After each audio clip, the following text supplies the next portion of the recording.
Healing Minds and Souls, a faith-based community dedicated to bringing trauma-informed care to the North Nashville community and surrounding areas through education, resources, and building relationships to develop healthy and a holistic community. Pastor Ella Clay will be talking about how we can stop allowing fear to overtake us regardless of our past, present, or future.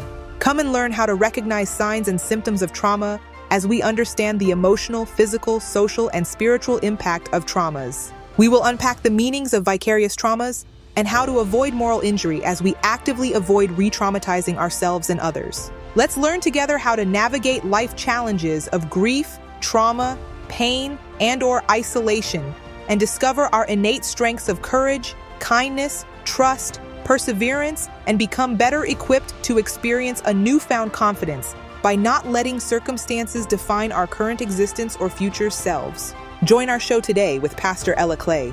She serves as senior pastor of the historic First Community Church and executive director of Healing Minds and Souls, 1815, Knoll Street, Nashville, Tennessee, 37208. Good morning. We are certainly grateful that you have joined us. Welcome to Healing Minds and Souls. This is a beautiful day that God has given us, and we thank God for brand new mercies and all that this day holds for us. We'll be right back after we hear from our sponsors.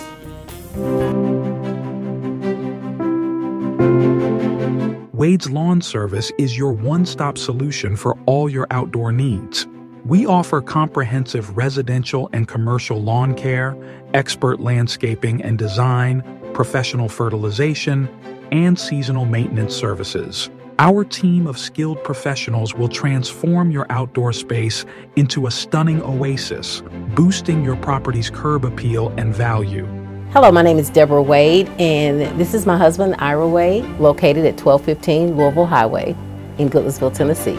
We've been in business now since... I started in 98. Don't let lawn care stress you out any longer. Visit www.wadeslawnservice.com or call us at 615-766-8347 today to experience the difference of a well-maintained, beautiful lawn without the hassle.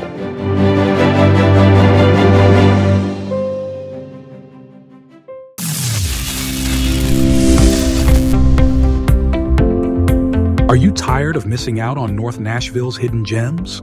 Our business library is your gateway to the city's best-kept secrets. Discover local hotspots, from mouth-watering restaurants to cozy hotels, and everything in between. But we don't stop there. Tune into our exclusive podcast for insider tips and book tickets effortlessly for top venues like the Grand Ole Opry, Tennessee Performing Arts Center, and the Municipal Auditorium. And sports fans? We've got you covered too. From the Titans to the Predators, you can purchase your tickets and secure your seats. From the North Nashville Library, don't let another exciting opportunity slip away. Click the link below to unlock the full potential of North Nashville living today.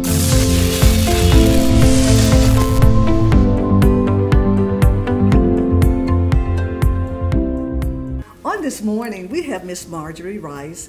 She's a graduate of Tennessee State University, Master of Social Work, Stevens College of Columbia, Missouri, BS in Biology, and Associate's degree in Communications. She's certified in Child and Youth Care Worker. She's an EMDR basic training, neurofeedback practitioner, and she is a licensed clinical social worker, and she's a Reiki instructor as well. She's a dedicated licensed clinical social worker with over 7 years experience counseling the youth, young adults, and families, providing mental and behavior health crisis stabilization, family reunification, and supervision. She has served as a private practice, growth therapy, as a mental health therapist, LCSW as an independent therapist, offering psychotherapy as a via mental health, focusing on CBT, TF, CBT, EMDR. And currently she serves as Cherry's Hearts Treatment Court as the clinical director, where she provides mental health evaluations, high-risk case management, triage and crisis intervention, and she leads individual and group therapy treatment related to substance use disorders, human trafficking, sexual exploitation, and other challenges that we're dealing with in society.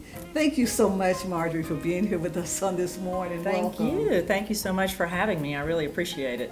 There's a lot of fancy credentials that go along with my introduction, so thank you for that, and I really appreciate it. Well, I'm sure you're doing a lot of amazing work that has really allowed you to have these fancy credentials, and thank you so much for all that you have done. I often say that social workers are God's angels among us on the earth.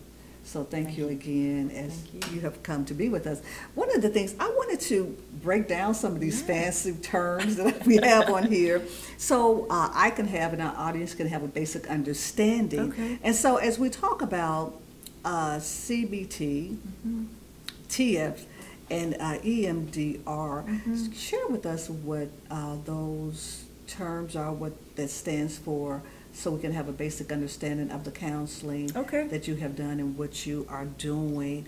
And let me see if it was something, that, and give us a little bit information about being a Reiki instructor. Okay. Yeah. Okay. So a lot of the terms that you just mentioned are modalities or techniques that we use in therapy. So, one counselor may have a toolbox with A, B, C, D modalities. The next one, a whole different set. So this is a set that I kind of gravitate and resonate with or to. And to break it down, the CBT is what's called cognitive behavioral therapy. The TFCBT is adding that trauma-focused piece to the CBT. And in a nutshell, CBT is a way of encouraging your client to look at their observations, their thoughts, to kind of catch it, check it, and change it. Wow. So a lot of our anxiety comes through what we think we're seeing, what we're observing, but that might not be what is actually happening in our lives. So it's a process of slowing down, having someone coach you through looking at your thoughts, checking them, and potentially changing them in a more adaptive manner. Amazing. So this one I love a lot. A lot of our individuals, young people, adults are experiencing heightened anxiety right now. So CBT is really good for that. And the trauma focus piece is just taking in the trauma history that goes along with a person, meeting them where they are, and then adding in this thought restructuring for them. And so can you share why a lot of our youth, young people, young adults, and even, I guess, older adults are experiencing so much anxiety right now? What's going on? It seems to be heightened in our society. I don't know that I have the answer to that, Pastor Clay. I would say that my experience with working with teens and young adults, I do feel like there was an increase in anxiety coming out of the pandemic. So just that shift from being in a more socialized setting, schools, with their peer groups, and then being forced to stay at home, not forced to stay at home, but encouraged to stay at home, and kind of redesigning what it looked like and felt like to be an adolescent and a teen. I think heightened anxiety, the political culture change, a lot changed in the pandemic, and I think our young people just, most don't have the tools to take on a lot of that right now. And it's interesting, you said our young people, oftentimes we don't have the tools. Let's throw adults in there, throw me in there. Throw us all in there. Yes. Yeah. And so if they don't have the tools and the skills to work, to traverse through society in a good way, then I think about what have we taught, what have we shown them that's creating so much challenges. And you said a lot, even you talked about the pandemic, coming out of the pandemic. And I am interested, as I'm sure you are, how that's going to look for us. We can see a little bit of it now, but we probably hadn't really tapped into the depths of what the pandemic has really done to us as a society. I would agree with that entirely. Yeah. Yeah. It changed a lot for a lot of people. I mean, for adults, our working situations change. For some, the better. We can work from home or a hybrid position. But our churches went remote. Yes. And now coming back, it feels like they're still hybrid. Yeah. The full communities are not coming back. So yeah, I do think that we haven't seen the full effect. But that's one component, I think, that's affecting heightened anxiety. Also, the world's getting larger and busier, and it's getting less affordable to live in the world, which puts a lot of stress on families, which makes people anxious. So I don't know that I really know the answer to that. Those are just some feelings that I have currently. And I think about, too, how the socialization, I even look at like babies, how they come out of the womb and they have this technology. And it prevents oftentimes that one-on-one type of communication, getting to know each other, getting to know your family in deeper ways, getting to know the community in deeper ways. So even with that type of socialization has really shifted how we have used to interact versus how we'll act now. Absolutely. And going forward, even in our future. Yeah. Absolutely. So another thing that I wanted to share, the work that you're doing, again, certainly commend you. It is so very, very important, the work that you're doing, and I'm sure there's not enough time in the day. You don't have enough hours in the day to get done everything that you need to do. And so with that, I was thinking about this, the importance of eliminating racial and ethnic and the LGBT Q plus disparities around abuse, neglect, domestic violence, human trafficking, exploitation, suicide ideation, and the depression and anxiety. Why is that so important? And that's so large, right? Just those. Yeah, that question I would need to break down probably in parts, but most of that work that I was doing was when I was with the Oasis Center, working with young people and young adults. What I'm doing now looks entirely different, so I can take it from a job perspective, or how would you like for me to break that down? Well, just break it down. I think just share what those basic areas are. Just give us a little bit more information on that, and then we're going to go to Cherished Hearts, and I think that may kind of pivot us to the next question. I think what's coming to mind for me is any marginalized community has a harder struggle at navigating the world, their physical health, their emotional health, right? And that can be any of the populations that you just mentioned. So prioritizing marginalized communities is important, is very important, but understanding those marginalizations, how they work and how the resources work, and then having that compassion for where they are. How do they work? How does the resources, the systemic systems, and well, I'm learning in this city that we have a plethora of resources, way more than I knew in Nashville. So, but learning, so the community that I work with now, finding you as a resource, right? I didn't know you existed before, and then I had a young woman in need coming out of addiction, without housing, without family, without supports, and I come to Healing Minds and Souls, and she's provided with food boxes and some love from Dr. Robertson, and now here I am here with you. There's a church and a community and classes available for this young lady that I didn't know existed, that she didn't know existed. And so we're not an island. We need each other. Yeah. We need each other. And again, the work that you're doing as you work with marginalized individuals and communities, to be sensitive to the challenges, the sexual exploitation that's really running rampant. Yes. And the thought that some people may feel that people are in the position because they choose to be, or because they enjoy, but there's a piece of the survival, right? Yes. Individuals do what they have to do, what they know to do in order to do the best that they can. And then you think about the impact of trauma. It changes the brain, it changes the way people think, the way people feel. You were talking about the different type of therapy practices. So that they can, I guess in a sense, would be called remapping the brain. Remapping the brain, right? And so taking all of that in consideration, there's so much work to do. There is so much work to do. The program where I am currently working with Cherished Hearts is a 2-year program, working with survivors of sex trafficking, human trafficking, let me rephrase that. Most of our participants are survivors of sex trafficking currently. And why would you rephrase that? Because human trafficking can involve labor trafficking or sex trafficking. And our program is open to healing around both. And human trafficking, you use the term human trafficking too, right? Yes. So human includes the labor and the sex. Okay. Okay. So currently who we're working with, it's trying to find the tools for that toolbox. In my mind, it changes every day. I'll meet one participant and feel like CBT, EMDR might be for her. The next day I'll meet a participant that I feel like just psychotherapy and building trust for literally 2 years is what that person needs.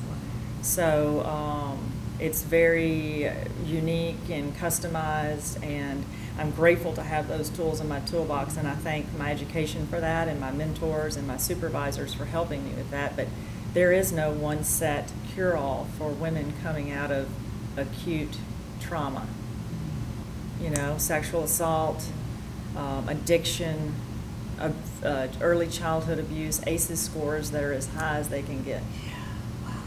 And what a large responsibility you have to be in I consider it to be a sacred space, safe and sacred space, where you have the responsibility to a certain extent to help these women traverse through the various situations. And so I'm sure at any given day there's so many things that come up. Yes. Things that you don't even plan for, that you hadn't even thought that will come up.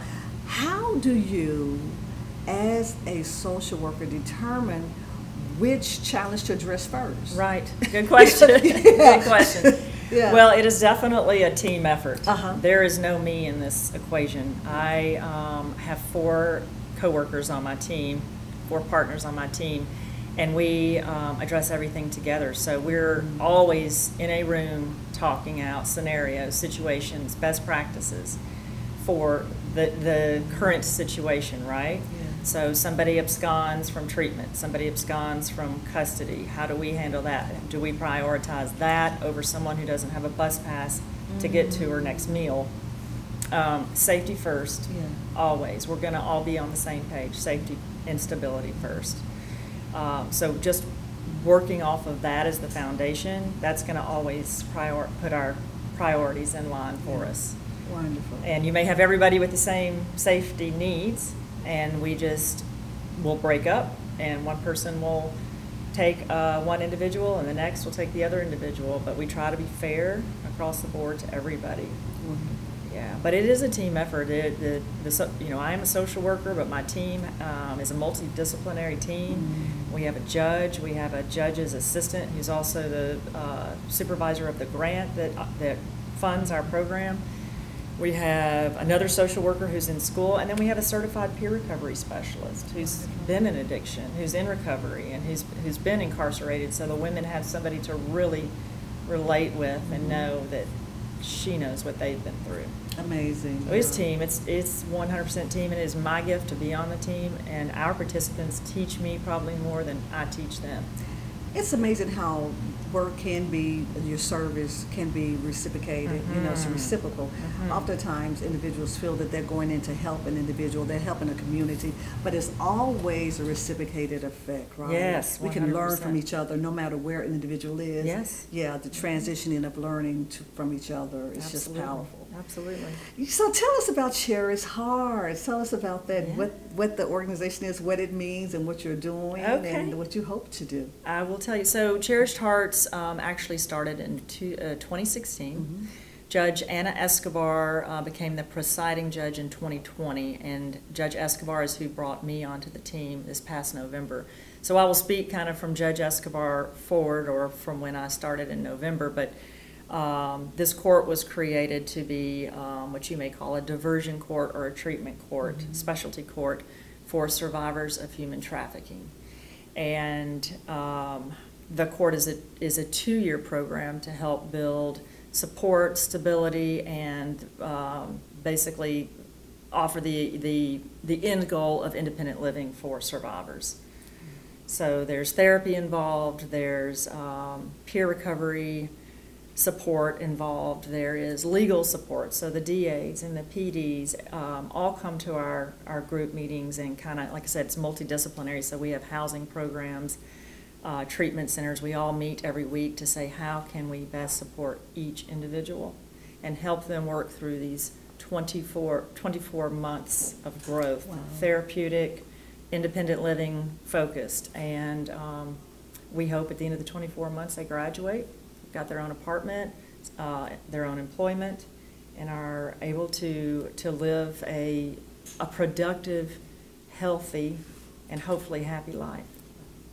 Yeah. That is beautiful. I think it's something important when you are serving individuals and you're coming alongside of them for long term. Yes. You know, there are different programs, but importantly, we have to walk alongside of the individual. Yes. And they have to be willing to walk alongside of the advice, the therapy that they're getting in order to have a better impact on their life. So thank you again for this program, and to the judge and judges that are involved. We are certainly grateful for the work that you understand the importance of the work that needs to be done. Yeah, this was Judge Escobar's heart and passion to get this program running, and these participants are coming from incarceration, so it really offers them a way to start a life earlier than finishing their sentence. It's a plea, so they come and work the program in lieu of being in custody. It's really wonderful. She does good work. Awesome. Yeah. Awesome. Thank you again, Judge.